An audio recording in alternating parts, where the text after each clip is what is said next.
Wow, I'd never heard that story. That's pretty unbelievable. So you start a training regimen there of sorts.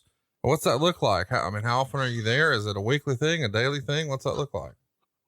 Well, it's Tony Zane, a friend of mine, wanted to break in, which he did. And David McGee, another guy, wanted to break in. So we did. So we were bouncing each other around. And the very first day, I'll never forget it, Ted, in those days, the veterans would get guys that thought they wanted to break in the business, but really didn't. And they'd get them in, they'd rough them up. Well, Ted didn't beat us up, probably because he was, I'm not 100% sure he could get away with it, number one. But number two, he was just that kind of guy. But he did slam the piss out of us day one.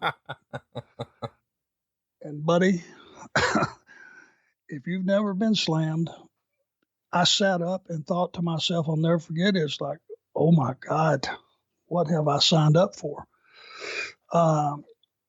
Very, very, very much a wake-up call.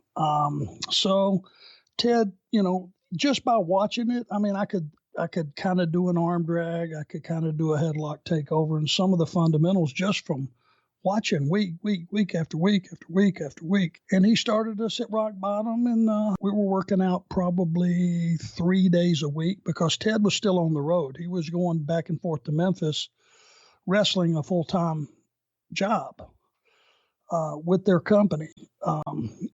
So he only had a couple, 3 days that he could spend with us, and he did. And must have been 4 or 5 weeks before we got to actually go somewhere and wrestle, which is some small towns in Alabama. So talk to me about what your life looks like at that point. You've dedicated your life to wrestling here a few days a week, but are you also trying to hold down another job somewhere else? Or are you all in on wrestling and just scraping by at this point? No, wrestling was just a wish and a dream and a pipe dream at the very, very best. I was still cutting meat in the grocery store from 3:00 in the morning until about 1:00 in the afternoon. A place called Warehouse Groceries. You being in Alabama. Oh yeah. Resident, you should know about Warehouse Groceries. And it was, for Rome, it was a really good, stable job. I worked my way up from just unloading trucks and grinding hamburger meat up to being in a few years, I had, a position as assistant market manager, which most people in Rome, Georgia would have been just content to have that as a career and went on and let it take them to the next level, which would have been market manager. And it was good living. It was respectable living and all that stuff. Problem with that is I didn't want to be a market manager. Right. I want to be a wrestler.